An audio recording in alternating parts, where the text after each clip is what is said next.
You're not late. It's okay.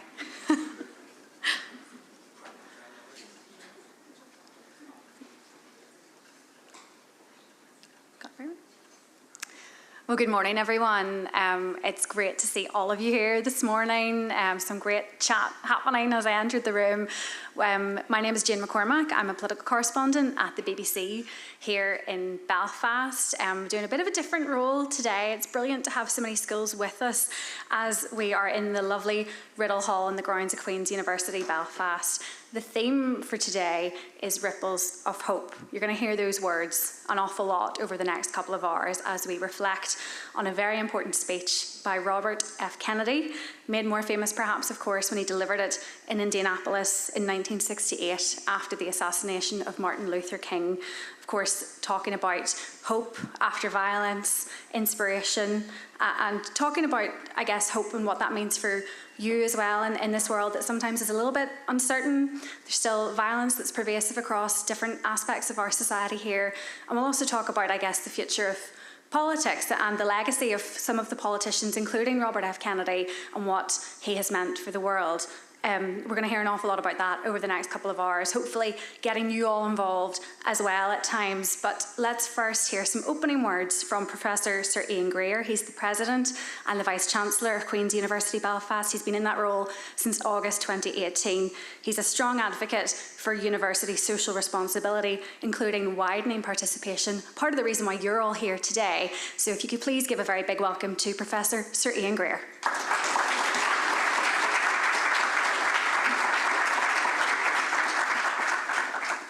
Well, thank you, Jane. It's really good to be here and to join you this morning.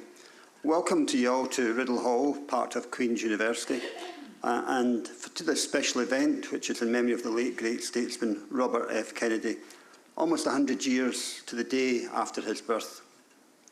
And it's good to see so many students in the room today, because that tells me that your interest in politics is alive and well, and we need that going forward. This is a very exciting time for you because you're preparing to go out into the world and you're going to shape the society of tomorrow. Now, most of you won't personally remember Bobby Kennedy or indeed the challenging times in which he lived. But it's important to look back and to learn from history. I'm delighted to welcome Dr. Joe Kennedy back to Queen's. Joe's a former Special Envoy to Northern Ireland and a really great friend to this university. We're proud that he's both an honorary graduate and an honorary professor here. He's also the grandson of Bobby Kennedy, so it's extra special to have him with us to deliver this keynote lecture. I'd also like to welcome another of our honorary graduates, the celebrated journalist, author and broadcaster, Fergal Keane. His reports from conflict zones around the world have earned him many awards, including an Index on Censorship Award for Journalistic Integrity, a BAFTA for his documentary on Rwanda, and an OBE. We also have the honour of hosting distinguished US diplomat Dr. Barbara Stevenson, another honorary graduate of Queen's.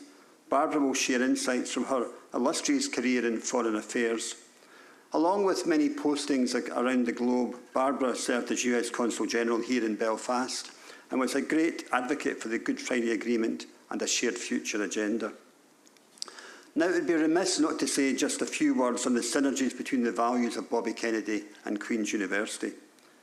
As a student of politics, as a student of history, you'll be aware of the civil rights movements of the 60s and the influence that the Kennedy family had in challenging poverty, social inequality, and indeed many other forms of discrimination.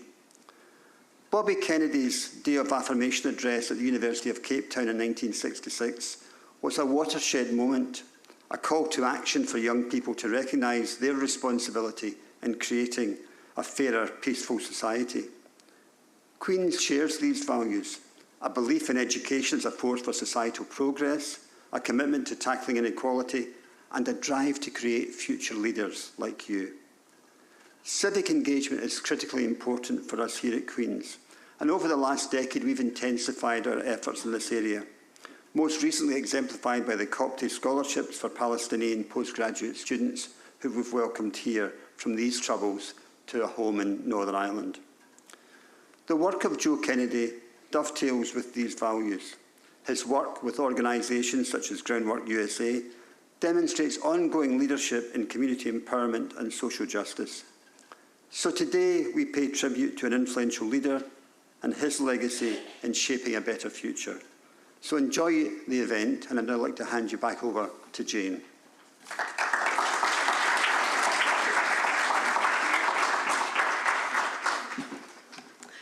Thank you very much, Ian, for those lovely opening remarks. And you've set it up well for me, because you've given a bit of background to our very special guest here today, Dr. Joe Kennedy III. In my role in journalism, I was lucky enough to get to interview Joe a couple of times when he was here as special envoy to Northern Ireland between 2022 and 2024. And he did an awful lot to engage with our politicians during really difficult times. And he also spoke about the importance of Northern Ireland's potential. But we're going to hear a bit from him today, I guess, about also his own family's links, and as Sir Ian Greer mentioned, his own grandfather's legacy in terms of history and in terms of trying to bring people together through difficult times. So I think his remarks are going to be really interesting. I'm going to set the tone for today, so if you could please give it up for Dr. Joe Kennedy III.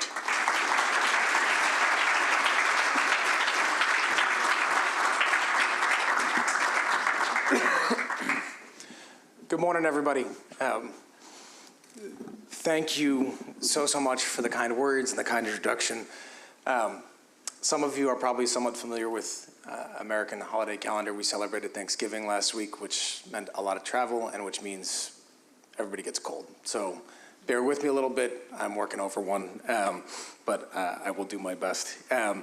Sir Ian, thank you so much for the opportunity to be back here at Queen's. As you know, over the course of the past couple of years, this place has become a home away from home for me.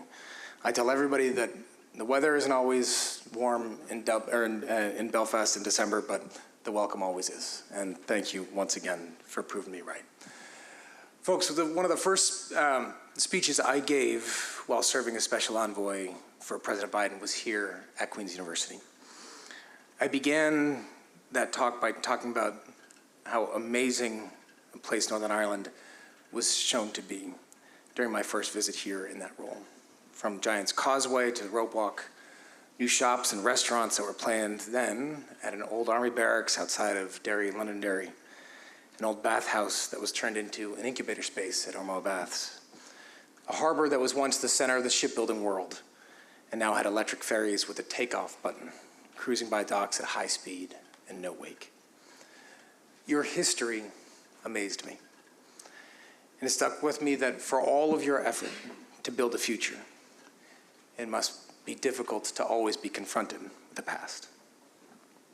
So today is particularly poignant for me because it's part of my own past and our future that I've been asked to talk about.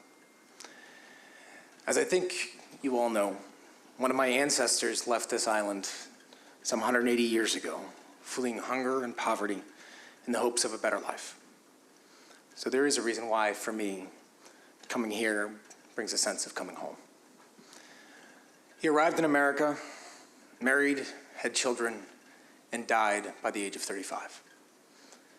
His was a hard life, as was his wife, Bridget Murphy. Yet his family struggled on, despite prejudice and discrimination. Through suffering and struggle, oppression and exploitation. But they had family, they had their faith, and they built a community. Their stories have been passed down over time through generations of my family.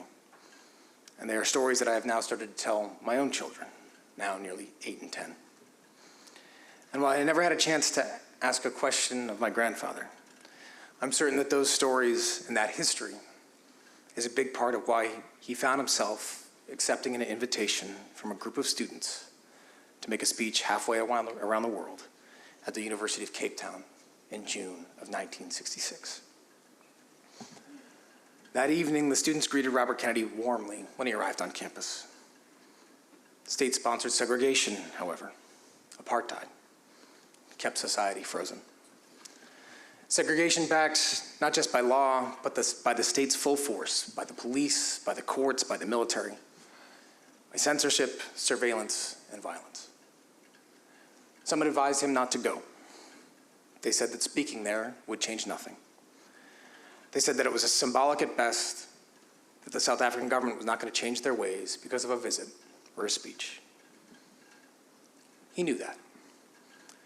But he believed that despair is not neutral, that silence always benefits the status quo, and that sometimes showing up itself is an act of courage.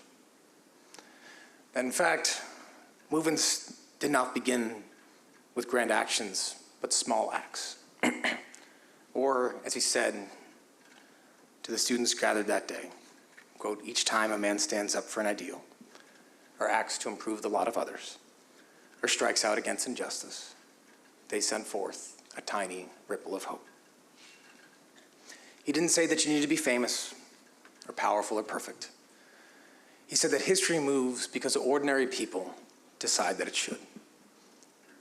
That courage is cumulative. That hope expands. That dignity is contagious. That ripples can become waves. He didn't speak as somebody bringing answers, but someone asking others to recognize their own power. Courage rarely begins in conditions of comfort. It begins in places that have known pain, in communities where people decide what has been is not what must be. And nobody knows that better than Northern Ireland. A place where ripples of hope are anything but theoretical. There was a time not long ago when peace here seemed impossible.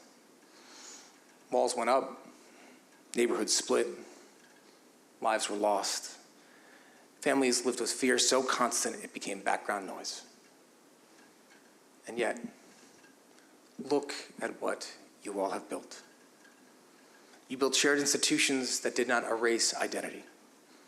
You built a political process that does not insist on uniformity.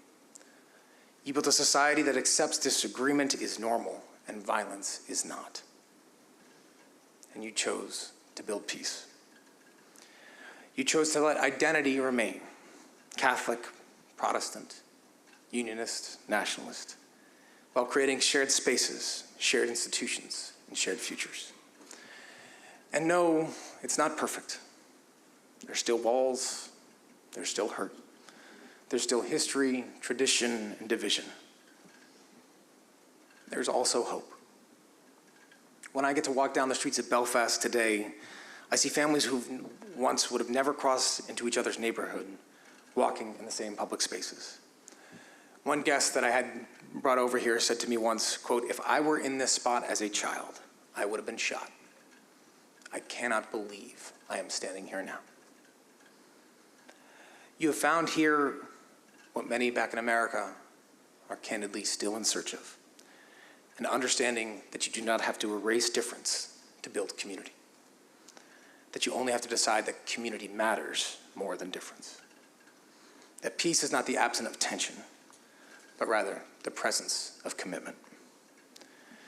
And Northern Ireland is, to me, one of the greatest demonstrations of that truth anywhere in the world today. It's one of the most remarkable civic achievements of the last century, and one that the world does not praise enough. And it happened because, over time, people at kitchen tables and church halls and youth centers, parliament chambers made millions of small decisions to choose dialogue rather than destruction. Ripples. I think often about that, because my own country today, we're confronting a moment where those small decisions feel fragile. The forces of division feel loud. We're seeing leaders who treat division not as a problem to solve, but as a strategy to maintain power. Leaders who tell Americans that neighbors are our enemies, that empathy is weakness, that compromise is betrayal, that cruelty is strength. And I've seen this not as a theory, but as experience, watching communities lose faith in one another, not because they are divided in values, but because they have been told that they are stronger alone. Difference that once lived side by side, political, cultural, regional, are now treated as threats rather than truths we can respect. Humanity is not protected by aiming a gun at a protester. Dignity is not saved when you debase a neighbor. Community is not built by stoking fear, division, and distrust. America is not stronger when it is torn apart. No place is. People sometimes imagine that democracies collapse suddenly in dramatic moments. Most democracies fall far more quietly, not through the shattering of institutions, but through a persistent fraying of the threads that knit us together. For a nation is not united just by laws written in books. It's held together by faith, that a system belongs to you, that your voice matters, that the person across the street, across the aisle, across the divide is still part of your story. Faith that the people across from you are part of your future, not obstacles to it. Northern Ireland has learned the hard way that community is not built by erasing difference, but by deciding that shared futures marry more than inherited fear. Now America is being confronted with that same lesson, and I pray that we learn from your example. The hard work of relearning does not begin in capitals or in Congress or in televised debates, though. It begins in places where people actually live, in neighborhoods, in school gyms, union halls, barbershops, church basements. It begins in conversations that are too small and too ordinary to ever make the news, but that shape whether we still believe that we could be part of the same story. That's why I founded an organization called Groundwork Project, to support organizers and communities too often written off or ignored. Not battleground states, not headline cities. Places our politics has often forgotten. We work in places that might be hard for some of you to find on a map. Rural hollers, post-industrial towns, tribal and black belt communities. Places far away from you and me, but a place that someone still calls home. We do something pretty old-fashioned. We show up, we listen, we try to build relationships, we trust local leaders. We support community organizers who are already there, already trusted, already rooted. And we help spark those critical conversations in living rooms, at church socials, over shared meals, shared stories, shared worries for your children. As hard as it might be to believe, in places that are about as far away from Belfast as you might think, I tell folks the lessons that you all helped teach me. That geography might differ, but dreams don't. That no speech can guarantee a better future for your family or mine. But that together, day by day, block by block, we can build something better. Ripples. Democracy is hard. No one has gotten it quite right yet. But our commitment is to keep trying, to do the messy, patient work of building out all of those paths to get to a brighter, fairer future. Each one of us must play our part, but as young people who lead the way, because, folks, you always do. The world demands the qualities of youth, Robert Kennedy continued that day. Not a time of life, but a state of mind. A temper of the will, a quality of the imagination, a predominance of courage over timidity, the appetite of adventure over the love of ease. It is a revolutionary world we live in, and thus, young people who must take the lead. Young people so often become the conscience of this world, the vision to see the world as it should be and the courage to make it so. Our history is replete with these examples. Back in America, in the 1830s, it was the mill girls who risked everything they had to find dignity at work. It was 9 high school students from Little Rock, Arkansas, who walked into the front doors of an all-white school to break the color barrier. It was the children, boys and girls, 5, 6, 7, 8, 9 years old, of the Birmingham Children's Crusade, who faced Bull Connor's fire hoses and attack dogs. They were arrested, kids, released and rearrested to fight in the quest for equality. There's 4 college students at Kent State whose lives were cut short while calling for peace. From Stonewall to Selma to Seneca Falls, youth have always been the heartbeat of change. And it's not just an American story. It was a young Pakistani woman named Malala Yousafzai who insisted that every girl has a right to learn, and she changed global education policy. A young climate activist from Uganda named Vanessa Nagate, calling on the world not to forget the global south as we confront a climate crisis. And here in Northern Ireland, that truth is deeply known.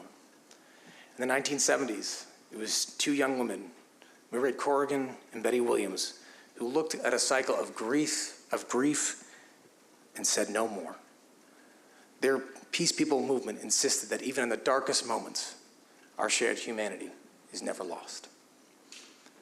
That same courage is alive today in a generation refusing to wait their turn. Young leaders like Pierce McConnell bring together young men from the Ardoin, the Shankill, to rediscover the purpose and belonging. Donovan Evatt, mentoring young people in North Belfast, raising their ambitions. Megan Hamilton, empowering young women from interfaith communities to lead and lift each other up. This is peace in practice. It is lived, it is local, and it is deeply human. And it extends beyond these shores, like Emma Murphy, carrying Northern Ireland's lessons to global conversations about conflict and reconciliation. Their work reminds us that your story, your hard-earned wisdom, continues to travel, to teach, and to inspire. Waves. Back in Cape Town, there was a young student who helped plan Robert Kennedy's visit that day. She was an activist. She knew her country could be better. Margaret Marshall's activism actually made it unsafe for her to stay at home. She fled South Africa and came to the United States. She rebuilt her life. She became a lawyer, and then was the first woman justice to ever serve as the Chief Justice of the Massachusetts State Supreme Court. In 2003, Chief Justice Marshall wrote the decision that made Massachusetts the first state in America to guarantee marriage equality, writing that our Constitution, quote, affirms the dignity and equality of all individuals. It forbids the creation of second-class citizens. One student, one night, one ripple. A ripple that crossed oceans, crossed decades, crossed generations, and with the power of a pen, changed millions of lives. When Justice Marshall was asked later whether she remembered hearing my grandfather speak that night, she said yes, and that his message stayed with her, that history bends when ordinary people push. So here we are, together, with all of you. You may not know quite yet which moment in your life will become your ripple. You may not know which conversations will open a door, which act of courage will inspire somebody else, which choice you make will outlive you. But I do promise you this. There is at least one person in this room whose ripple will change their community. There's someone in this room whose ripple will change a country. There's someone in this room whose ripple may well change the world. Your task is not to predict that moment. Your task is to make it. To choose curiosity over certainty, listening over assumption, and courage over comfort. Because the future is not written by the powerful. It is written by the persistent. One act of dignity at a time, one act of courage at a time, and one ripple of hope at a time. Thank you so much for having me.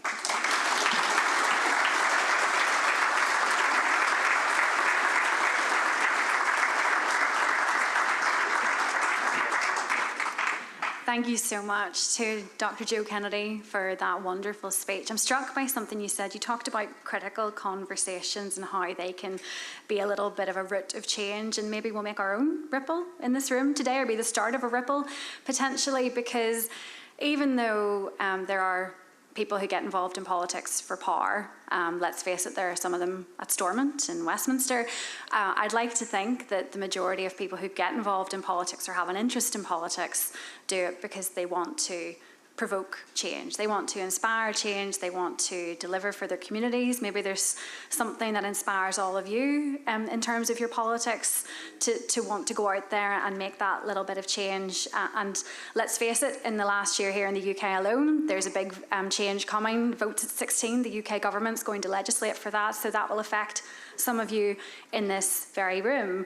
We're going to spend a bit of time now talking about some of this with a group called Politics in Action. So they're a group that was set up to look at campaigning and making change on issues that affect younger people like yourselves. And we're going to bring some of them onto the stage now to have a bit of a chat with me for the next 20 minutes or so. So if you could give it up for Chloe Martin, Jodie Williamson and Danny Shibu.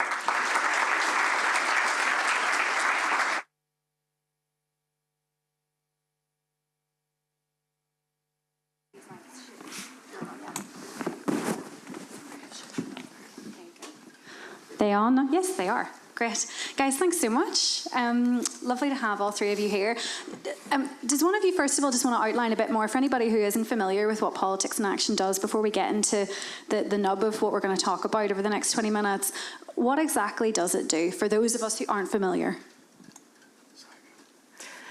Hi, everyone. My name is Danny. I'm from Politics in Action. I'm one of the younger board members of Politics in Action here along with Jodie. Politics in Action is a charity founded first by Peter Vail. It is a non-partisan charity focusing on getting more young people educated about politics and into politics. Because if you think about it, one of the things that stop young people from getting into politics is that they don't know how to do politics or like what to do when they want to make a change. So yeah.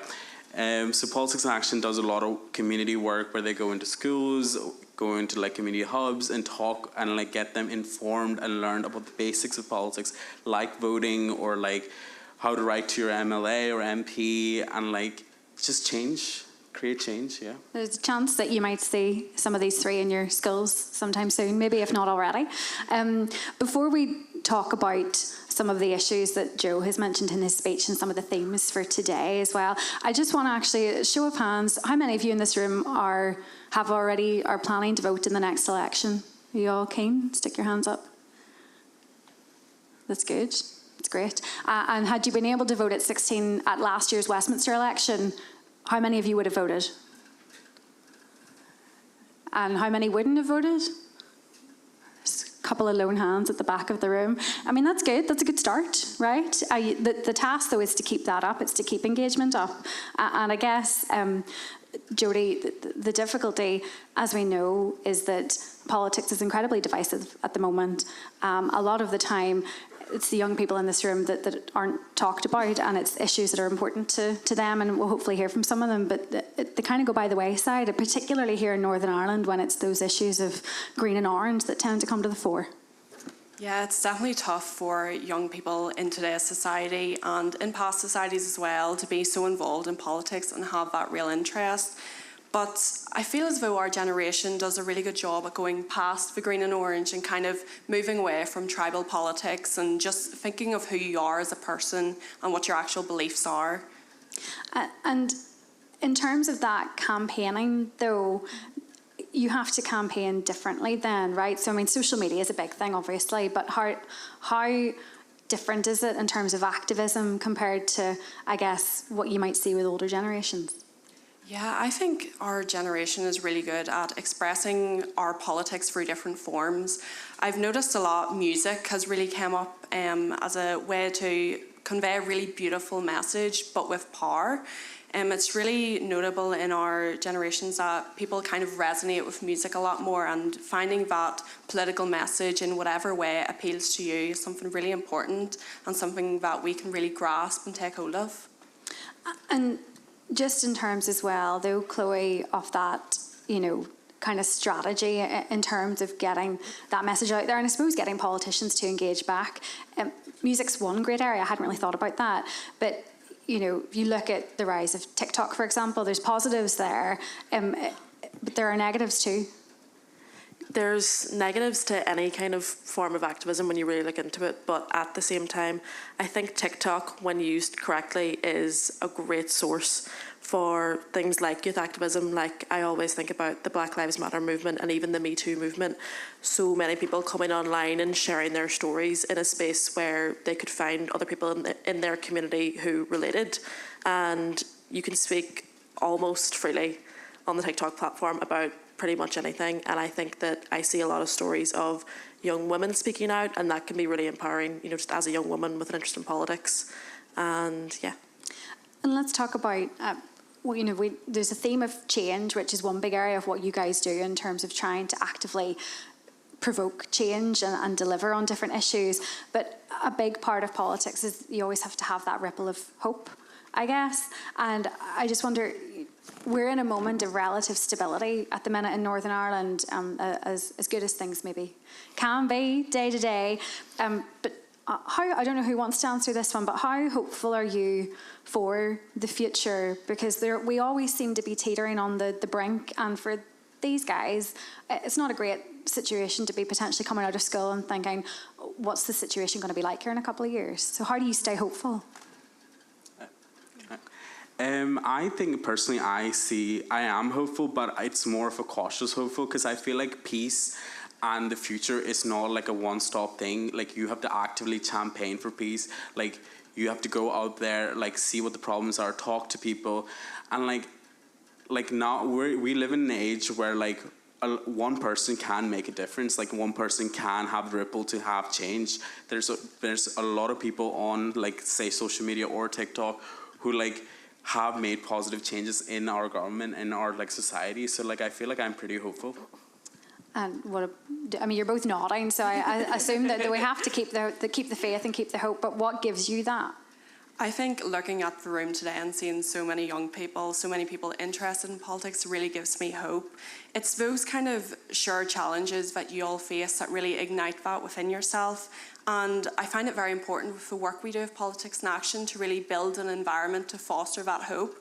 It's not something that we want to die out. And I was at a closing event for our Pareto for Progression project last week, and seeing so many young people really passionate about the problems in their community and being able to stand up and talk about the change they want to happen in their reports was just really lifted myself. And it was really interesting to see how many young people are able to be invested in and how that should really happen, because at the end of the day we are the future, and I think recognition of that is really important, especially with things like votes at 16. When you get a small win, it's something that can again just have that ripple effect and can further bring some new waves of hope. It's actually a really big win in some ways, because it's going to add about 50,000 voters onto the register in Northern Ireland, and so it'll be in place potentially not for the next Assembly election, although most of you, how many of you are 16? How many 16-year-olds are here? No, 17? 18? So you're all going to be voting potentially if you want to in the next couple of years, but the change will be in place for the Westminster election in 2029. So a bit of time, I guess, to persuade even more younger people. You talk about some of those other changes you've seen, though, and kind of the issues that young people campaign on. What are they? So what I really gathered was at the event I was at, there's a lot of big focus on violence against women and girls. Again, we've had mental health come up, which is something in Chloe and I's project, it came up again, and especially youth participation and really understanding the differences in Ireland and Northern Ireland. And one that really stood out to me was the Irish language, and a bit of a new one, because it wasn't something we had talked about with when we were doing the project, but that was something that was very highlighted by young people, and they seemed very passionate about the project. Just really interesting to bring up mental health as well, and also that issue of violence against women and girls, because I think there have been nearly 30 women have been murdered here since 2020, which is a horrific statistic, but it also ties into that issue of poverty and marginalised communities, and that's something that Bobby Kennedy obviously talked an awful lot about. We heard a little bit of it from Joe Kennedy there as well. I guess if we had to think about how his vision and his grandfather's vision might guide things now, where do you, economics is tied so heavily to prosperity and how people feel in their own communities. And how do you encourage young people to think about that? I think, just touching on what you said about violence against women and girls, I think it was in 2022, don't quote me on that, but I think it was that Northern Ireland was named the most dangerous place in Europe to be a woman. And I mean, Belfast is a great city. I love Belfast so much, but I see it in my day-to-day life and how I can't walk home from the train station alone and stuff like that. But I think what really gives me hope is that young women have come such a long way in terms of fighting for their rights, and nobody's kind of giving up. And to think that, like, Jodie and I would have been invited to sit on panels and such, you know, not that many years ago, kind of would have been a foreign idea. So I think that gives me hope. And as well, with Bobby Kennedy focusing on people in marginalised communities, he made a really great point of not focusing on the statistics. It was the people behind them. Like whenever the Me Too movement was kind of at its height and everyone was talking about the 97% of women, the number was all you seen and you didn't hear the stories behind the 97%. And I think that's an important thing to focus on, is that these are real people. And I think once young people kind of look into that a little bit more, then we can all come to kind of a peaceful understanding as to how we can move forward. I think that's a really good point, Chloe. And I mean, there's obviously a big role for the media in that too, and we probably have to do better in terms of how we report on some of the things that matter to you all, and making sure that we do look at human stories rather than statistics. Danny, I just wanted to ask you as well, I guess, you know, there is that question of challenging power too, that goes hand in hand with campaigning. How hard is it to push on those doors of power at Stormont? Do you find it has been a battle at times? I mean, definitely, because I feel like it's so easy for like Stormont MLAs to ignore an email you send or like a letter you send and just like pigeonhole that and like deal with that later. But I think one thing everyone should do is like be persistent and keep pushing for your change, because like it only takes one person. And I feel like we as a society need to like get rid of the narrative that like, oh, what can I do? Like, I'm only one person. But that's not true. Before 2019, upskirting was legal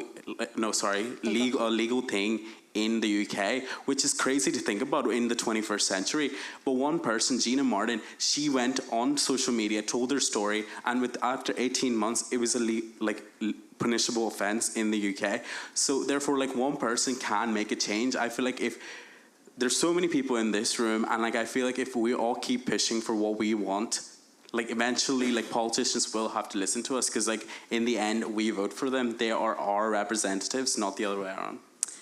And that sense also, I guess, of making them remember that, you know, they rely on young voters and they rely on that. Definitely. There is that sense sometimes that in Northern Ireland particularly, you know, it's always going to be the big two parties, the DUP and Sinn Féin, who end up in power, and those smaller parties like Alliance and the Greens, who would tend to get a lot of younger voters. It doesn't really matter who you vote for, your vote doesn't matter. But have you been able to kind of relay that message quite a lot? Does that go down well in schools, reminding people that their vote does count? I think a lot of young people now realize like they're learning to be informed of like what parties stand for and what parties like what their policies are, what their manifesto is, because I see a lot of people not like going to like vote for like say the big two parties, and I feel like that speaks volumes, because especially how our like voting system is like works in Northern Ireland, where it's like proportional representation, like every vote at the end of the day does matter. So like I feel like more young people are realizing like, oh, like let me go online or let me like talk to people to see what like party best aligns with me and like what party can bring actual change in like the area I live in. And there's that sense as well. I mean, we heard a bit earlier about, you know, the importance of the civil rights movement in the 60s in America, not just in America, but also, you know, there was the civil rights movement in Northern Ireland too, ahead of the outbreak of the Troubles. Given the rise of social media, I mean, apart from I guess, some of the Me Too movement and the George Floyd protesting in America, we don't see a huge amount of on-the-street campaigning. Now, do you think that has changed in the last couple of years? Are younger people more engaged and want to get out? Because there's that sense if you come out in the streets, you can't be ignored. I think there's also a bit of a danger about coming out in the streets, and we've seen that especially with protests recently. And I think it's you really need to have a lot of courage to do so.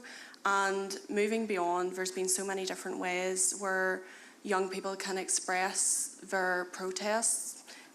Boycotts has been a big one recently that I've noticed. And I feel as though just moving past traditional methods has been something that we as a generation have really come to love and to show a different understanding. And there's also that sense too, Chloe, though, of trying to inspire others, I guess. That's something that you all do. But in terms as well, I mean, Bobby Kennedy inspired young people to think about how they could change the world through acts of non-violence and through going out and speaking to communities. I guess, how do you see his legacy influencing younger people now?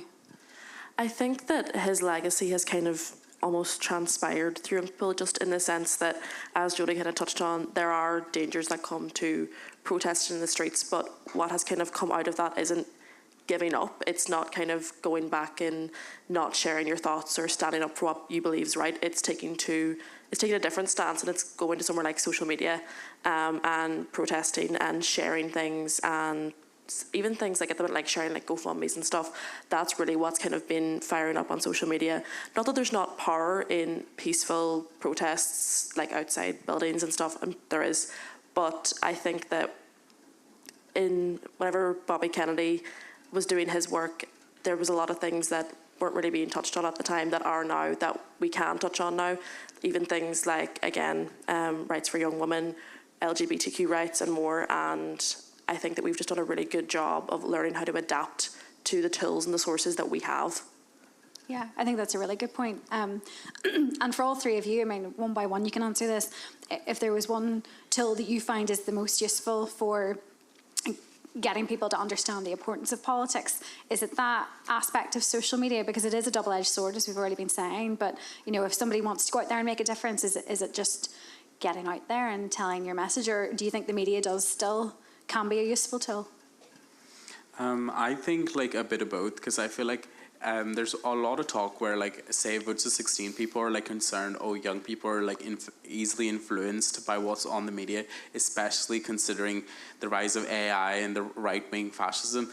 But like, being influenced is like so easy. Like, older people are already like influenced through the likes of like newspapers, and like if you read the Daily Mail, like I think you're like being like a little bit influenced in that sense. But like everyone is easily influenced. Like, say the filter bubble is real. Like, everyone is easily.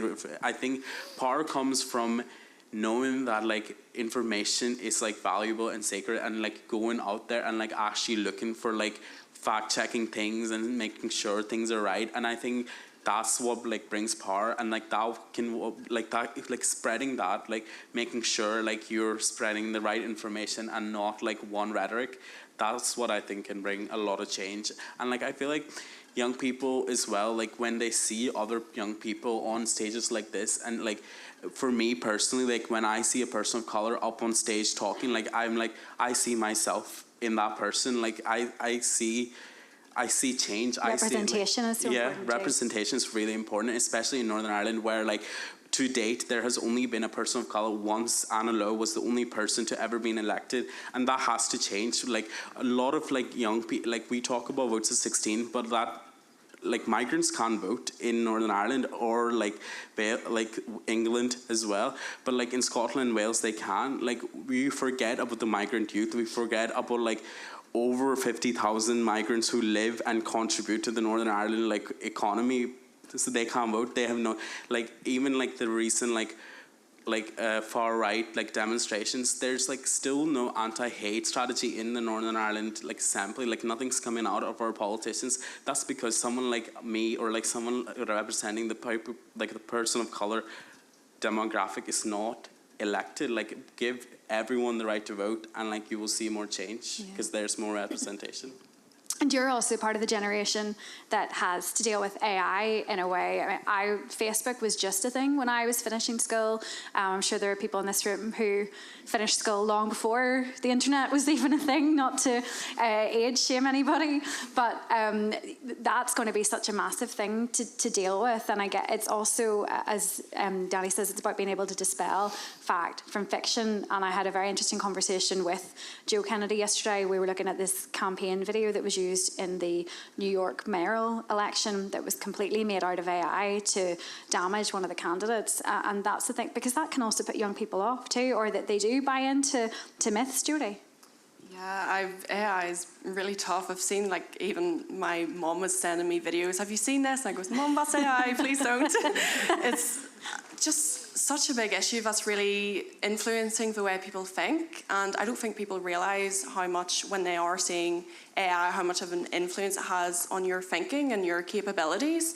It's really damaging in the way that you're not processing your thoughts in the same way, and you're kind of not gaining that understanding you do when you're learning.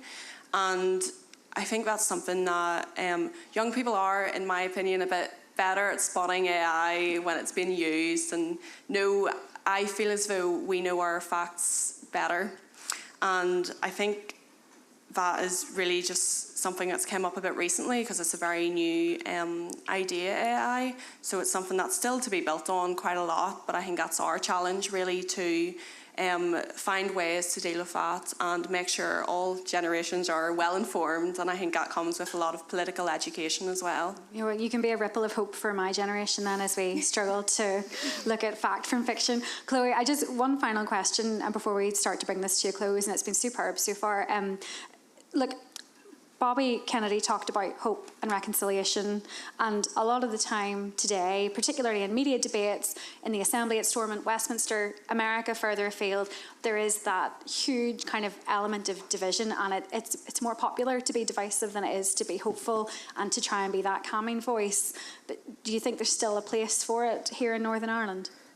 I think that my favourite example to give of a ripple of hope when it comes to division is the project that Jodie and I were a part of, which was the Pareto for Progression project. I am from Donegal, if you can't tell by the accent, and I'm from a predominantly Catholic school, and Jodie's from Portadown, and she went to a predominantly Protestant school. And it was our two schools coming together, speaking about things that we just wouldn't have had the opportunity to. And at the Passing the Torch event with George Mitchell, one thing that really stuck with me was that peace wasn't something that we thought could be achieved. Before the Good Friday Agreement 50 odd years ago, we didn't think that, it could be achieved. And kind of as Joe Kennedy said there, we haven't really learned how to do democracy very well yet, and we haven't mastered it, but I think that we can. And I think that we've come such a long way that we know that we can't go back. But we're also acknowledging that there's further to go in certain places.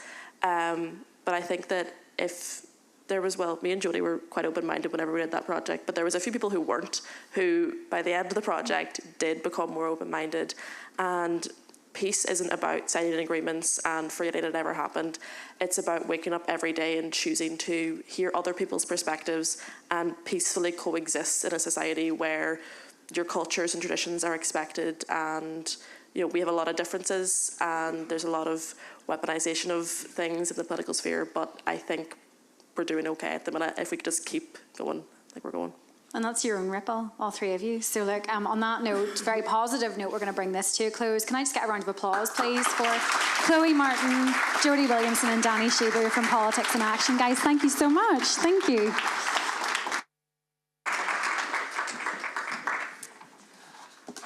That was great. I feel very inspired. Thank you all for that. Look, just to introduce you to our next speaker, he's already had a mini introduction from Sir Ian earlier, but Fergal Keane, one of my colleagues, had the pleasure to meet him earlier this morning. He's a BBC special correspondent who has reported extensively on the humanitarian crisis in Gaza, much further afield as well. He's covered many topics, in particular on the impact of the conflict on children, aid blockades, the search for missing persons. He's been in the BBC for many decades. He's looked at conflicts all over the world and looked at how conflict can also bring hope and reconciliation, but after lots of hard work. So we're going to hear from him now. Please give a big welcome to Fergal Keane.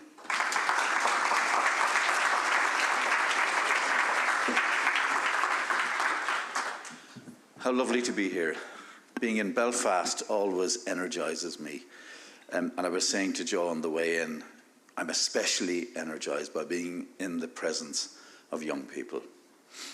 Now, not many people know this about me, but my full name is Fergal Patrick Robert Keane.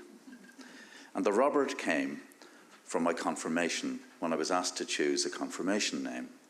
And my confirmation was in 1970, and I was 10 years old. And 2 years previously, Bobby Kennedy had been assassinated. And because of my parents, who were both very idealistic people, who were people who believed passionately in the civil rights movement here on the island of Ireland, but also around the world, wherever people were struggling for justice. Bobby Kennedy's name was one that came up again and again at home. And so his assassination was something which had a profound impact in my family home. And it pushed me to take his name. And to this day, I am moved and inspired by his ideals. Now, I'm a foreign correspondent. I've spent most of my life, over 40 years, very often looking at the worst that human beings can do to each other. I think I've covered practically every war there has been, small wars, big wars, in that period. I've covered genocide, famine, ethnic cleansing. And yet I remain a person, to quote the great words of Archbishop Desmond Tutu speaking about South Africa, I'm someone who is addicted to hope. I, have had my own costs as a consequence of the work that I did. A diagnosis of complex post-traumatic stress disorder from war experiences, moral injury. And what does that mean? Well, for me, it meant a long period where I was just, I think, spiritually empty, because after the Rwandan genocide, I had lost faith in human beings. I had watched not only what the killers had done on the streets, but I had watched the world turn away from a place where people were being butchered. But hope has always come back to me. And I think now, more than ever, it's a message I want to bring out, particularly to young people. This is a time to harness our values and not give in to our resentments. Not, as Joe said, to become slaves to our prejudice, our angry certainties. Now, anger, of course, has its place in the world. If it's anger that motivates us towards being agents of positive change, if it helps to push us down a road that enlarges our humanity. I'm going to talk to you a little bit about some of the places that I've been where terrible things were done, but were also places that filled me with inspiration that change is possible. And it begins here. So I grew up in the south of Ireland. Your troubles here were a kind of distant rumble, even though it was only 90 miles up the road from Dublin. It was something that we knew largely through reports on the radio or the television, and which, to be quite frank, most of us in the south turned away from. I remember hearing a southern politician once. I was driving back north when I was actually working here, and he was on the radio being interviewed, and he said, well, Northern Ireland, it's a sick society. And I thought, how dare you, you patronising bleep. You didn't have to live with what they lived with what they endured. And he said this at a time when the violence was still continuing. But I lived here.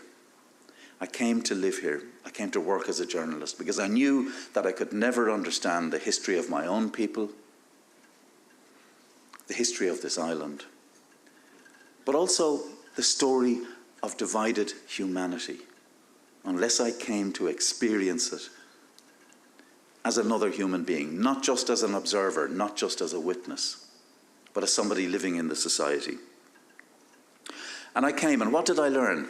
Yes, I learned there were lots of really nasty pieces of work doing their trade of killing here. But I also learned that there were a great many frightened people, and that a lot of the people who were drawn into paramilitary activity on one side or the other were not psychopaths as they were so frequently written off. You know, if you were dealing with a situation where it had just been a few psychopaths, this would have been sorted out very, very quickly. But that wasn't the case. You were dealing with a hurt society, a wounded society. You were dealing with the legacy of hundreds of years of history and division and mistrust. But the other great truth was this. You know, people often thought, well, at least you have security forces here. It's a small place and you can keep a lid on it. No, that's not the reason that this didn't turn into Bosnia. It's not the reason that this place didn't turn into Rwanda. Yes, you know, politicians had a major role, first in making the mess, and then in having the courage to face it. But the real shining truth for me, and it goes to the heart of my reason for hope here and in other parts of the world, was the role of people. Now, it was fashionable at a time to kind of yawn when a politician or a churchman particularly would stand up and say, well, there's the silent majority. But it was the truth. Had everybody here, or even a majority of people here, been gripped by hatred for the other side, then it would have been Bosnia on steroids. But that wasn't the truth. And I had to come here and live here and experience how people in different communities worked to reach out towards each other. And they didn't have to be taught not to hate. No, I thought there was a fundamental decency here. The victory was with the people who made that the most patriotic choice you could make, whether a unionist or a nationalist, was to stay in this place and work for your communities and work for your families and teach your children not to hate. Teach them to accept, to love. That was the great choice, and I believe a majority of people made it. You would not have had the Good Friday Agreement had people not been ready to embrace it. The peace that we have seen, fractured as it has been on occasion. Yes, I know sectarianism continues. It's still a scar, a deep one. But most people in this society are embracing the idea of peaceful coexistence. And that's something wonderful. I can't tell you how wonderful it is. It's been mentioned that I have spent a lot of time covering Gaza over the last 2 years. I've also spent a lot of time covering Ukraine. And before that, Bosnia, Rwanda, and many other places. And sometimes I come back here, and I never thought I'd say this. I left in 1990 to go to South Africa as the correspondent there. And I left feeling, you know, it's a dialogue of the deaf here with the politicians. They're never going to come to their senses. You know, and within 8 years, they had. 8 years, it's nothing. And why was that? As I've said, it's about the fundamental decency put into action. And when I say put into action, what do I mean? Well, it's like an organization like the Red Cross, where at the worst times of the Troubles, you had people delivering meals on wheels to the elderly across peace lines. And they didn't care what religion they were catering for. It's about all the nurses and the medics and the doctors, all of the people in different civil society organizations over that brutal 30 years who reached out to each other. It was every time I went to interview the families of people who had been the victims of sectarian murder, and always they said to me, please let there be no revenge for this. Let me tell you, it's something I don't hear very often in other parts of the world. So when I come back here, I want to bottle what you've got, if I could, and take it out. And I look at the Israel-Palestine situation at the moment, and it's very hard not to despair, because the degree of hatred, the degree of intolerance, the dehumanization that has taken place, and it has been a long process, but the last 2 years have been particularly horrendous. You know, and to be in Jerusalem reporting that story, to go into Gaza briefly, as I did, and see the destruction, you come away and ask yourself, what cause is there for hope? Well, I know, because again, I make it my business not to just look at for the lurid headline, not to look for the most horrific story. I talk to the people, Arab and Jew, in Jerusalem, in cities on the West Bank, who, at the worst of this violence, in the weeks after October 7th,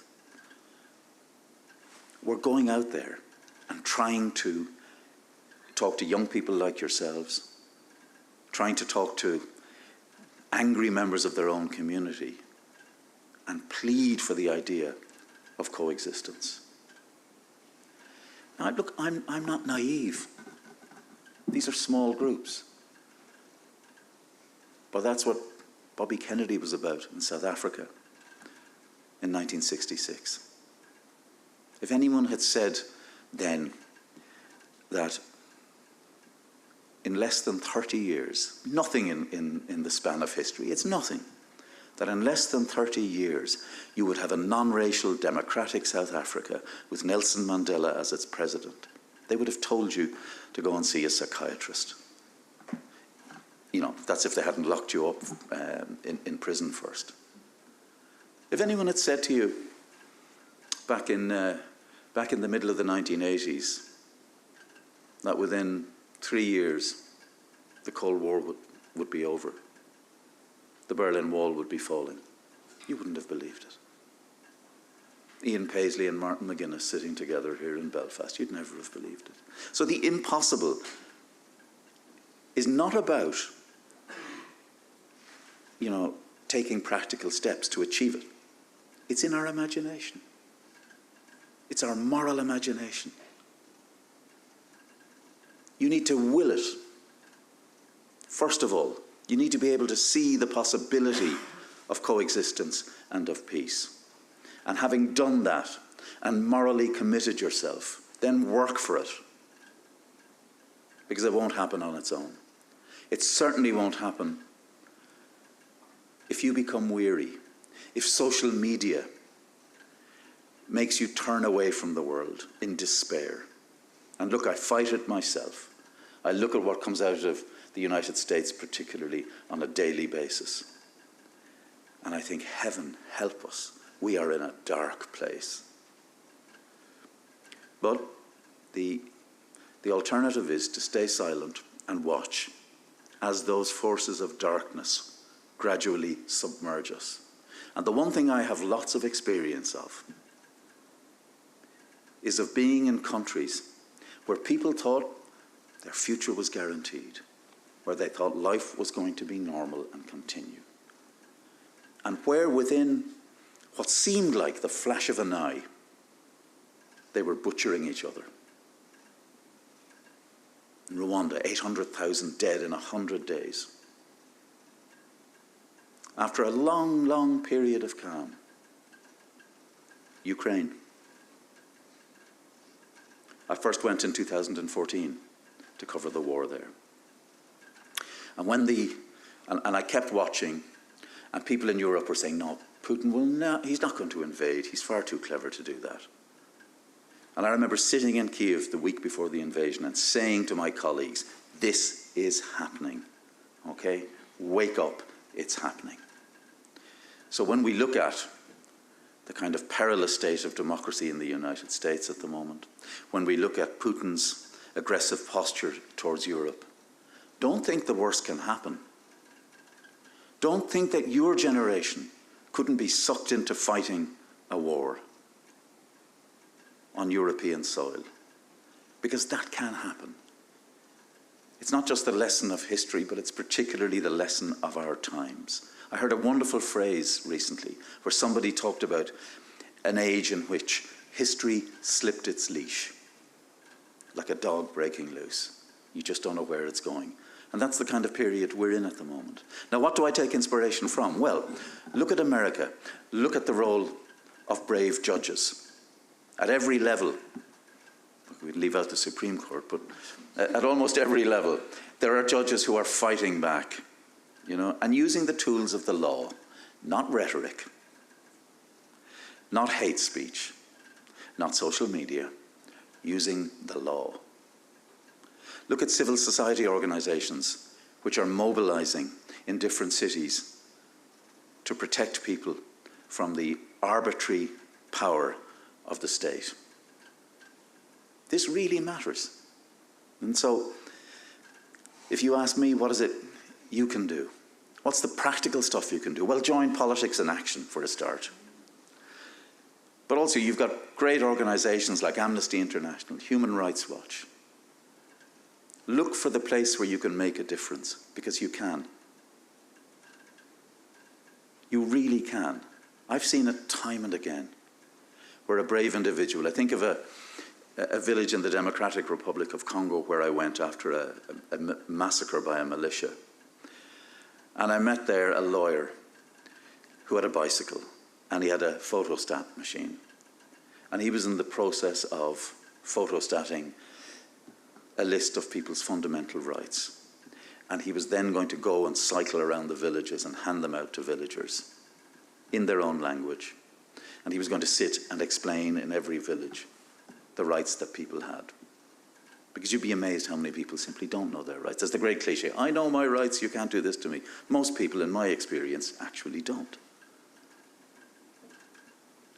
So think of a man like that who goes out, and there are just countless other people, and makes that what Nadine Gordimer, the great South African writer, called the essential gesture. You all have within you that essential gesture. If you believe this world is worth fighting for, if you believe decency and fairness, to live honourably, if you think those things are worth something, go and fight for them. First, educate yourselves. And can I make a special appeal? It was something that was said to me when I was at school, and it was probably the most valuable piece of advice I was ever given. It was Brother Jerome Kelly in Cork, 1978, who said, your own opinion is only worth the degree to which you have interrogated it fully. And just dig into what you think, your feelings, your opinions, your prejudices, whatever. Go deep. Ask yourself what's behind them. And when you've argued the case with yourself and set it against the facts, then you can be confident of those opinions. And I'm going to close with a memory, which is to do again with South Africa, that place which inspires our event today. And it was 1994, on the morning that the first democratic election took place. And I'd been hugely privileged to live in South Africa for the 4 years before the election. And we went to Soweto. I went with my great friend Milton Nkosi, who'd grown up in Soweto, who'd been jailed himself. And we stood outside a church, and we were doing a live broadcast to London. And people were coming. The first day of the voting was the elderly and the sick were those who were allowed to vote. And with remarkable patience, I remember going in at 6 o'clock in the morning, and the mist was just lifting, and seeing these queues that went on for miles around the township. Old people. I remember saying to one old woman in the queue, she was wrapped in a blanket because it was getting cold at this point in the South African. Winter was coming. And I said, do you not mind waiting so long? She said, I've been here all night, she said. And look, I've waited my whole life for this moment. Another few hours isn't going to kill me. And then I spent the day there. My friend Milton went and voted himself for the first time, and then came back out and got back to work with me. And towards the close of the day, outside the church, we were doing the live broadcast into London. And I saw a group of people coming towards us. Among them was Milton's own mother, who'd voted. And she said to her son, we've come to Canaan, we're in the promised land. And there was a quieter old man in the group. And I noticed that he was limping, and I asked him what his name was, and he said, "My name is Robert, Captain." And I said, "Well, what's your story?" And he said, "Well, one of my kids was abducted by the security police. Another fled into exile. I've never heard from him again. I was tortured myself by the security police." And it was quite a sobering moment. And I said to him, live on air, and I said, "Well, what does today mean to you?" And he paused and he said, "Today, I became a human being once more." And I was, I was meant to pick up with a question, and I couldn't. I had to hand back directly to London. And I called them afterwards, and I said, "Guys, I'm really sorry there. I choked." And they said, "Don't worry, we were all crying in the studio." And why? Why? Because when we talk about democracy, when we talk about hope, human rights, at the root is the idea of recognizing our humanity. And that humanity is both unique to each of us and universal to our human family. Without that respect, we're barbarians. We have no hope. So remember that old man. Carry that thought, that whenever you speak up for someone who's been kicked down, whenever you make the choice, the unpopular choice, that might cost you friends, that might cost you your job, remember that at its root, it's a choice for humanity, for human dignity. Thank you very much.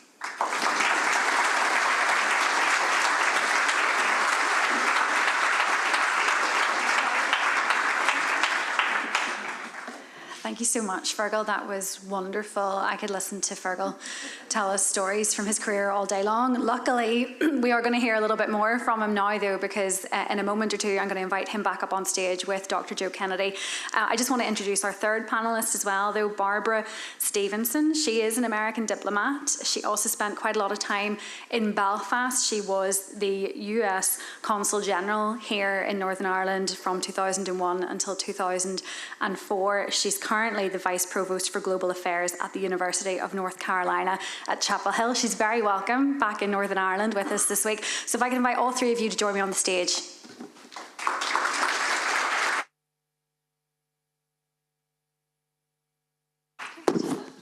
Yeah. Joe can be in the middle somewhere. That's all right. I think they've... Thank you so much, everybody. That's great. Oh. And look, I just want to begin. Fergal talked there about that idea of humanity and keeping humanity. You're all diplomats, journalists, huge careers in public service. And I guess, first of all, Barbara, you've been listening intently throughout the morning. How has that ideal, that kind of ripple of hope in keeping humanity forged your approach to public service over the years? You know, it's a kind of wonderful thing to spend the morning with a Kennedy thinking about the legacy of Bobby Kennedy and John F. Kennedy. When I was young, we quoted John F. Kennedy all the time, and when I became ambassador to Panama, one of my favorite duties was hosting each class of new incoming Peace Corps volunteers.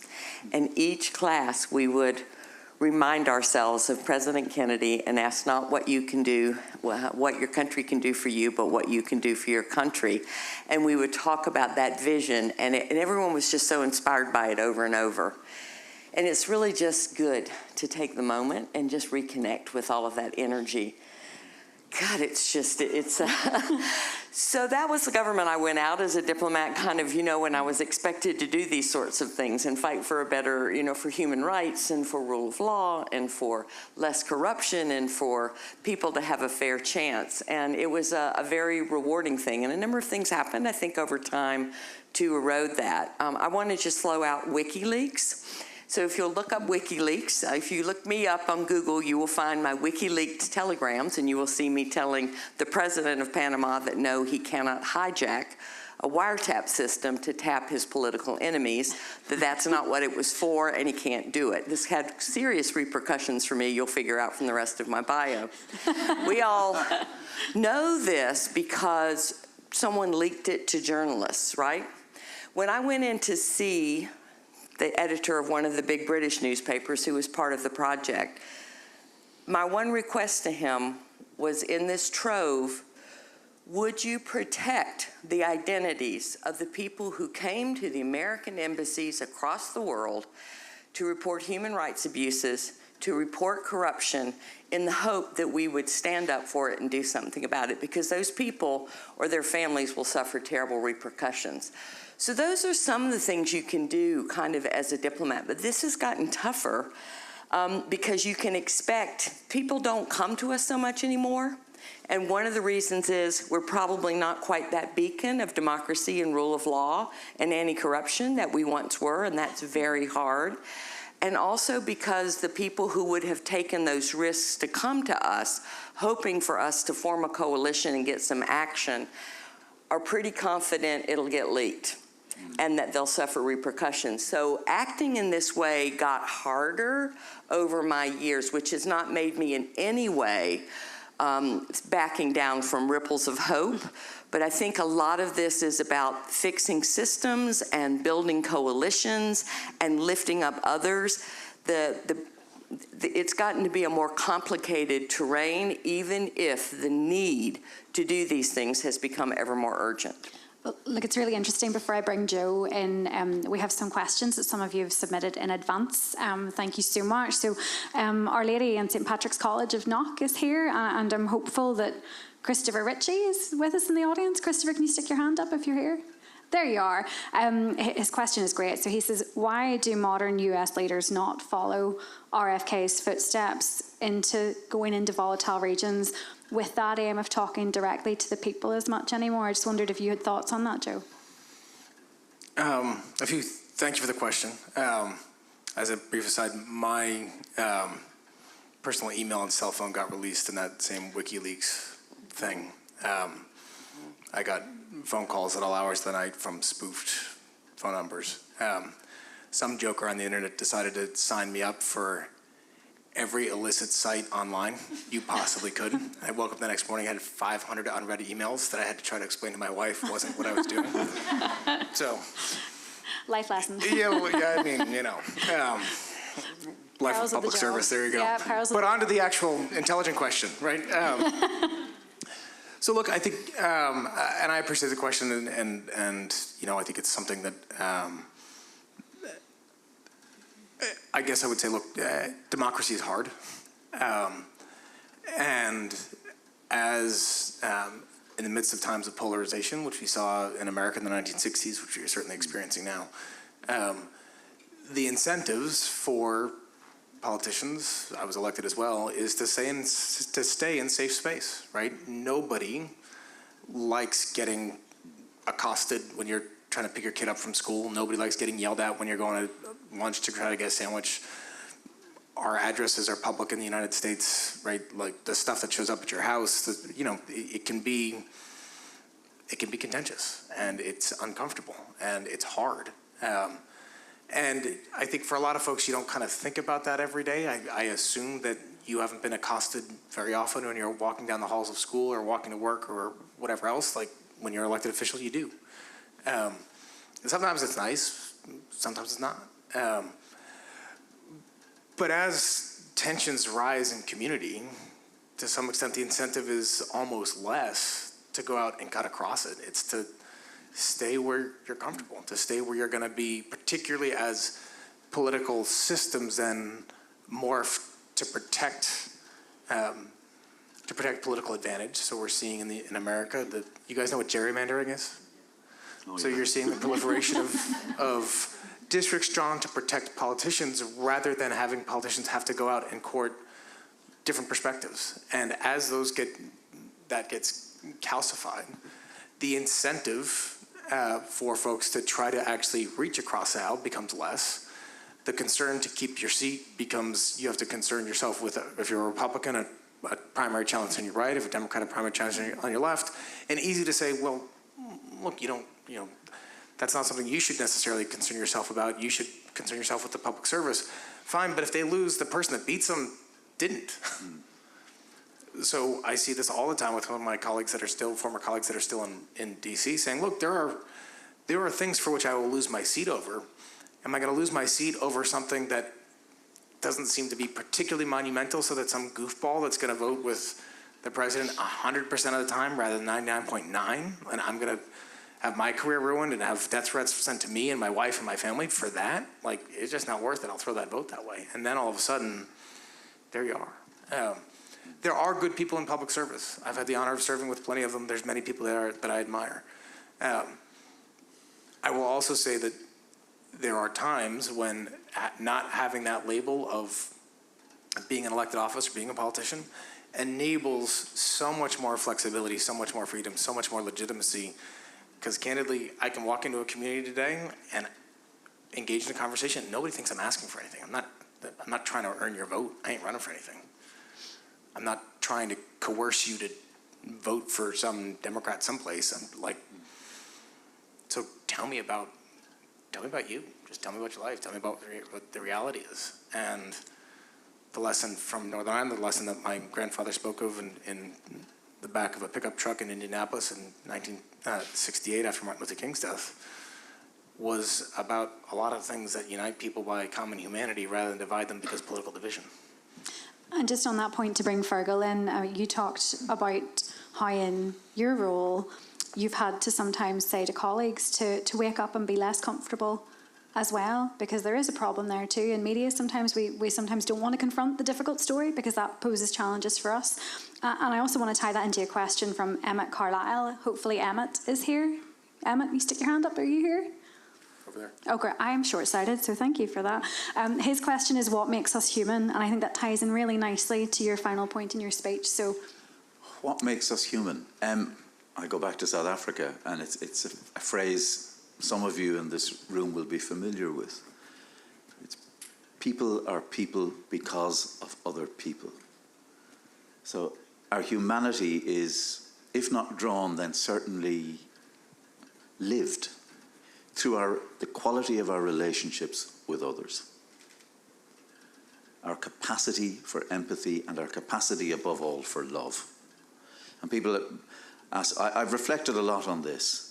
And in recovering from the war-related PTSD, and the thing that I think helped me most to feel better about myself, but to feel better about the world, was the quality of love and loving relationships around me. And I think that's the first step. You know, if you are not capable of love, of extending love to the people closest to you, if there are barriers to that, then it's going to be very, very difficult for you to extend love to those in a wider world. And many people mistake a kind of almost addiction to a cause, right? They mistake that for love. It's not. It's an avoidance, okay? When you embrace absolute ideologies, okay, it's a comfort zone. And it's a way of escaping real thinking and real feeling. So I hope, Emmett, that answers the question. it's a great question. We're being very philosophical this lunchtime. Just to bring Barbara back in, we have some more questions here. We have so many. I won't get through them all, so apologies in advance, but they are fantastic. This question comes from Vadim. I hope I'm pronouncing that correct. He's from Belfast Royal Academy. Are you here? Hello. Yes. Welcome. His question is, as we look at conflicts in the world today, what do you think is the most important ripple of hope young people can start right now? Because he's from Ukraine originally. Did you come over in 2022? Well, I'm glad you've made Northern Ireland your home. So he wants to know, what's the most important ripple of hope people can have right now? What would you say, Barbara? I wish I had an easy answer on that. I mean, I was one of the many people who was just awake in disbelief when the invasion actually happened, even though we'd been saying it would happen. So it is, I think, a symptom of, you know, I'm going to use those great diplomat words, but the rules-based order that was established after the Second World War through a whole lot of intense efforts to build coalitions, come to agreements on ways that we could coexist without slaughtering each other. I think we could use to re-cherish those, just like we are re-cherishing the memory of Bobby Kennedy. Those things were a very strong protection, but I think it was Chloe who said you got to get up every day and fight for this and work on it and rebuild and reinforce these coalitions. So there's a huge price to be paid as that comes apart. So learning about these, deciding which ones your heart is in, and then encouraging others to get up every day and work toward keeping these rules in place. As we give up these collective rules, it becomes easier and easier, as I say, as someone who spent too much time in war zones too, like Fergal, to kind of poke at the perimeter and see whether we can start a fight and gain some ground. Gaining ground comes at the cost of lives ruined and, you know, the future's ruined. So you really want to keep the rules-based order has so much lost its luster. And I think if there's one thing I can do now is to get people, young people who I work with now, to kind of understand it, decide what parts of it you don't like, because there are parts we don't like. But overwhelmingly, when it goes away, we end up creating space for the return of bloody, destructive conflicts. And we don't want to see that. It's just a bad thing. So figure out which parts of these institutions you care about and find one that you can actually get up every day and work for. Just criticizing these, because it's become very popular to do it on some American campuses, and to call everything settlers and neo-colonialism, etc., it leaves us with a pretty one-sided view and not a very good agreed set of rules for keeping the world open and for keeping collective action against seizing territory by force. Fergal. I mean, I think I completely agree. One of the things that has almost obsessed me as I've gotten older is how do we fix things? So I look at the Middle East, and I spend a lot of time reporting the reality of what's going on there. And people have said to me, oh, do you feel frustrated about not being able to express your opinions about what's happening? And the answer is no, because the last thing the world needs are my opinions. They need me to look at the facts, they need my analysis, and they need my capacity, as a result of the years I've spent in other divided societies, my capacity to suggest potential solutions. You know, I have a phrase that I use, which is called the ecstasy of righteousness, and it's rampant at the moment. It's a wonderful thing to get high on, but there's always a hangover when you discover that all of your speeches and all of your protests, and this is not an argument against protest, absolutely it isn't, but there has to be a point where we come up with an international order that genuinely protects the weak from the arbitrary power of the state. And you look at none of this, the world of Trump, the retreat from multilateralism, it didn't happen overnight. Okay, this has been a long time coming. I remember after Bosnia and Rwanda, which I covered, that we had a genuine drive to create a notion of universal jurisdiction, that people who committed war crimes, who committed genocide, would be brought to justice wherever they were in the world. And then we had the invasion of Iraq. And I think that single moment, that wrong-headed, reckless moment, it put an already struggling international framework under intolerable pressure. And it, of course, handed the perfect excuse to the dictators and the despots of the world, who could say to the West, oh, all your talk about principles and democracy, look what you do. You just march into someone else's country. Now, don't get me wrong, Saddam was a really nasty piece of work, okay? I also covered that war, but that's not the point. The point was whether we had the right to upend the international order in that way. And the answer, of course, is we didn't. And many countries in the Middle East are still paying the price for it.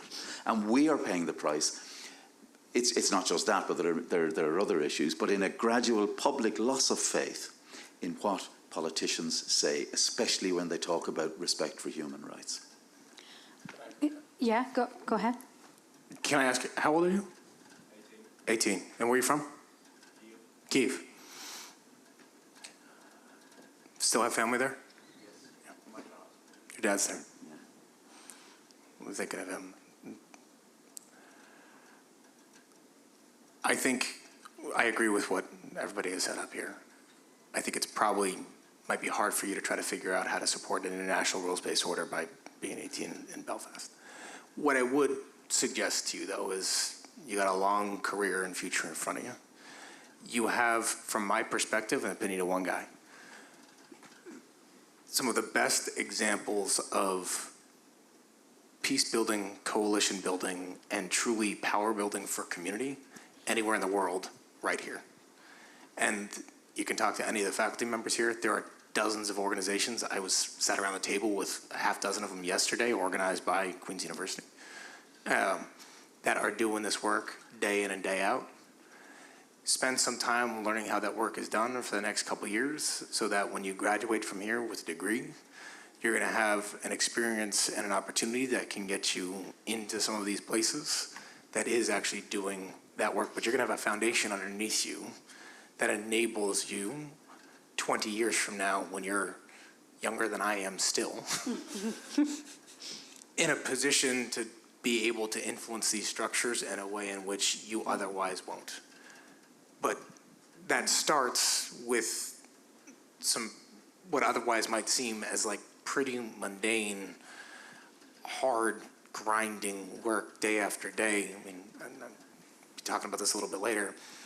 There's an organization in Northern Ireland that is famous for its work in peace building, 174 Trust. Reverend there, Bill Shaw, was practicing there for nearly 30 years. One of the things he did, he made breakfast for the community every Sunday for decades. Why? Because people were hungry, and so he fed them. So if you know how to scramble some eggs, you could probably use some help. Can I just ask you as well, before we move on, it's been a great question. What gives you hope, Vadim? Well, I think the main reason for this is youth participation.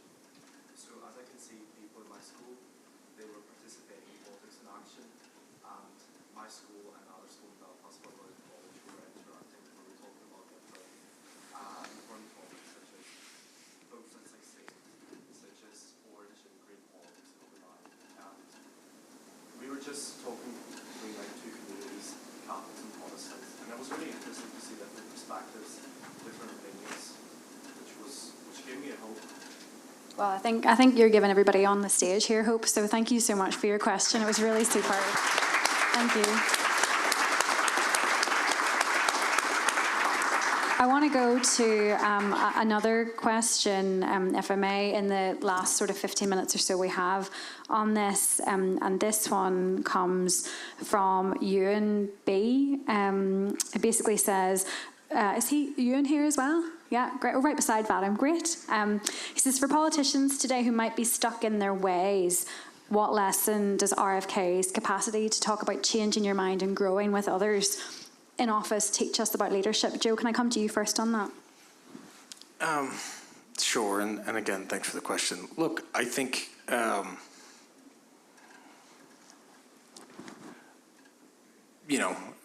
look, I'll give you my answer to this question from somebody, candidly, that obviously never had a chance to meet him, right?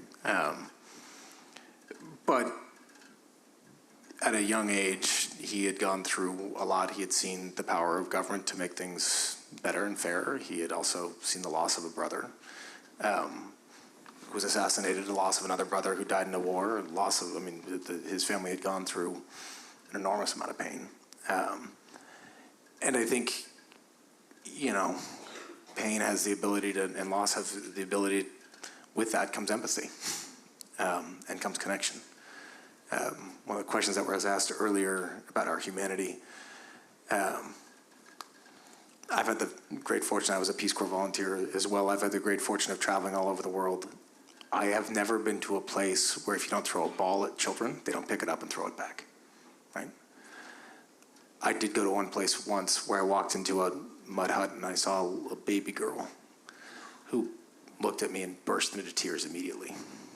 And I turned to the guy I was with and said, "What did I do?" And I'm sorry here, pal, but he said, "She's never seen a redhead before. She thought you were a witch." So, like,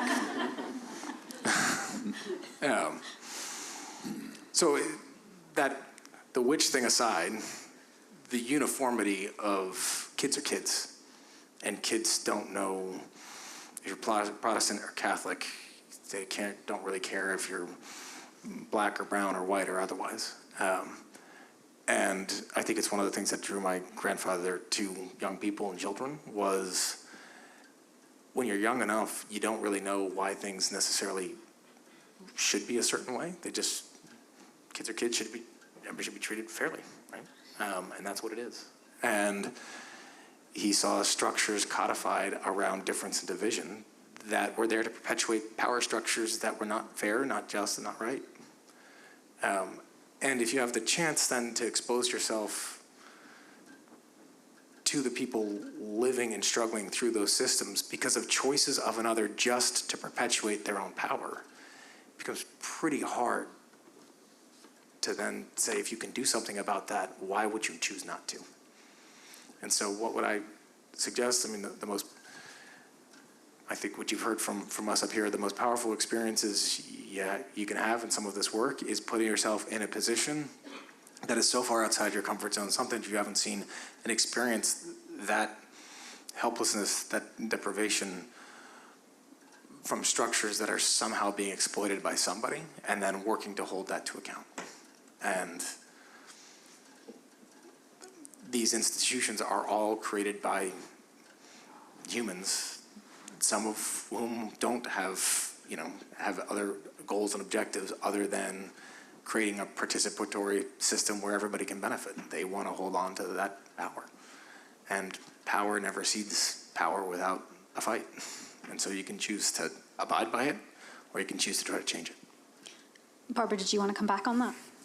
I'd like to think about, a better future when we're sometimes not confident that the people we elected are going to take us there, because that's where we end up sometimes, is, Fergal talked about the fundamental decency of people here in Northern Ireland, which is one of the things I first felt when I arrived here in 2001. I was like, I had never felt so much like social cohesion in a strange way for a divided society. So one of my big achievements here, and this is something you can do as a diplomat, but you can do it as a journalist, it was to lift up the voices of people who weren't necessarily elected to office, but were taking Meals on Wheels across the peace line, who were making breakfast every day for a community, who were convening people and building peace and community at a very basic level at the street. And I spent my second year here getting those people invited to the White House for the St. Patrick's celebration, for the president to lift up their example of this kind of service. It's the kind of thing journalists can do too. Those folks who are really arguing for a better future can sometimes be the best pressure point on politicians, and it is something you can kind of do. First, go out and deliver those meals, cook those breakfasts, build community, and then find people to champion you and lift you up and become a countervailing force. There is a reality under the Good Friday Agreement, which I think is one of the most successful peace agreements I ever got to work on, that we use the DeHont system, which means if you're a unionist, you're after a unionist vote, and if you're a nationalist, you're after a nationalist vote. It does reward sectarian behavior.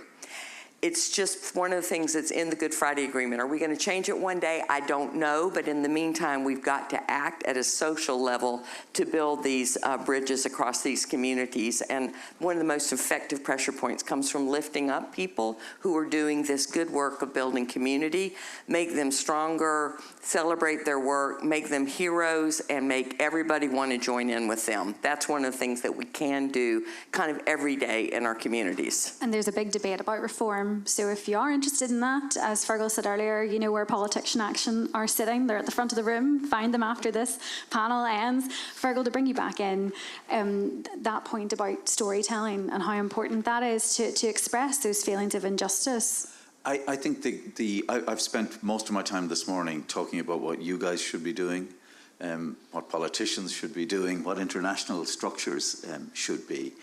I think I need to turn the spotlight on the media. And I remember, attending events like this and giving speeches back in the late 90s and worrying about the kind of relentlessly negative approach of journalists to international affairs. Now, you could argue that we were prescient, that we could see where it was going, but I think also we need to recognise that we're part of the problem. There is a tendency to see in every cock-up a politician makes a conspiracy. Too often we don't actually stand back and think, hang on, was that person exhausted? Were they just badly briefed? There's an assumption. Your lips to God's ears. Yeah. No, but it's true, because I know it myself, having worked very closely now with politicians. Most of the time, the stuff people think is a conspiracy is actually a screw-up somewhere along the line. Okay, and you're dealing with people who are absolutely exhausted. You now have a news media which is in itself absolutely exhausted from pumping stuff out 24 hours a day. Add to that algorithms, add to that the absolute cynicism of the tech giants who own these sort of media companies. And the question for the individual journalist is, when you're, I don't know if is anybody here thinking of going into the media or going into journalism? Okay. 2. Okay. 3? Good. Okay, very good. So I think the question for you is, how do you retain? I presume you're motivated in some. What makes you want to do it? Kelly, can I ask Chloe, you? what makes you want to do it? Yeah. I've just always been quite passionate, coming from a really sheltered parish in the top of Donegal, giving a voice to kind of the voiceless and sharing stories that might otherwise not have been shared. And what about yourself? You put your hand up too. Do you want to be a journalist? Why? I just kind of want to see all the various opinions. I want to give them more sort of, whether it might be more polarization. I've always just wanted to see what everyone says. I want to see all sides, and I don't just want to go down this one line. I want to see the most broad perspective we can. That's wonderful. I mean, a voice for the voiceless and giving the broadest possible spectrum of opinion. Intellectual curiosity is a key thing, as well as kind of moral integrity. They're two really important things. For those of us who are in the business now, I think there's a real need to stand up and be counted, to call out lying, to call out intolerance where we come across it. Because in too many instances now we see media, and I'm not just talking about individual actors on social media, I'm talking about large media corporations becoming, if you like, drivers of anxiety, drivers of anger, and drivers of confusion. They're not explaining stuff to people, telling people what to think. That's not our job. People who do that are not journalists. They're propagandists. They're cheerleaders. Don't trust them. Barbara looked like she was going to say something, and then Just wanted to do an amen to Fergal. amen. Last but not least, we have a minute or so to wrap this up. Can I ask each of you, and you've had the morning to think about it, I guess I am slightly springing it on you, but if you can take away one ripple of hope with you from today, what is it going to be? So Barbara, I don't know if you want to go first. One of the reasons I made the career change I did and went into higher education is the chance to work with this rising generation. there's a fundamental decency that comes across, and you always feel it. I do as an American when I get to come back to Belfast and I see an audience that is this respectful, this interested, listening like this, planning their futures. There's my ripple. You. Yeah, absolutely. Joe. I would say, and I've tried to say this a number of times since I've had the pleasure of working here and getting to know this place, what Northern Ireland, what Belfast has built over the course of the past 27 years is nothing short of remarkable.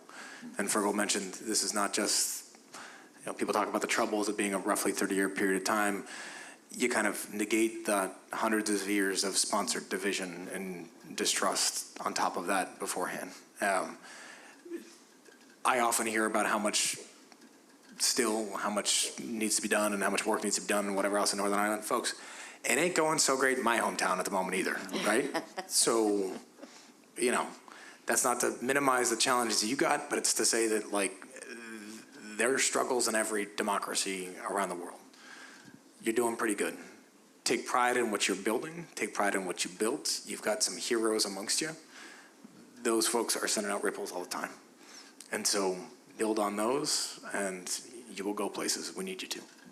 And last but not least, Fergal, what's your ripple of hope?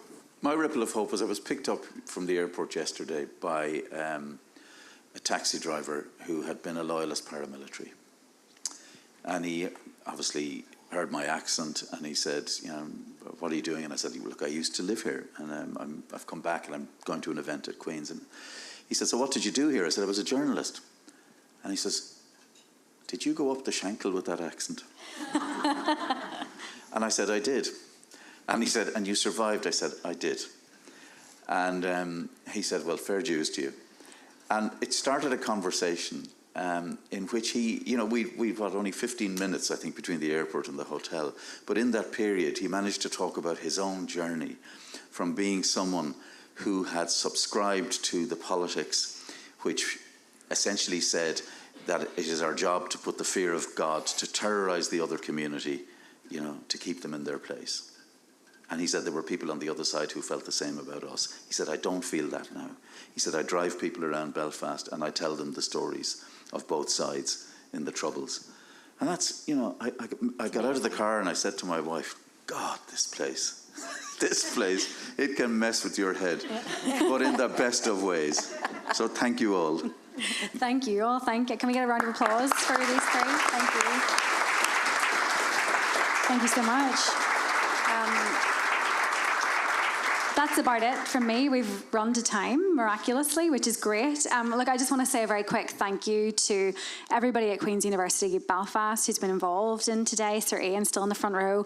To Politics in Action, still listening intently for your great contributions.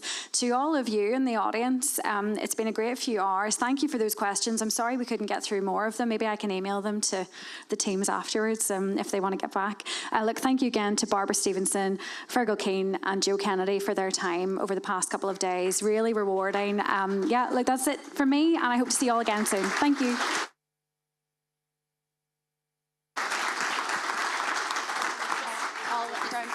What is it you want, sorry? You want a picture here, just? Yeah, that's fine.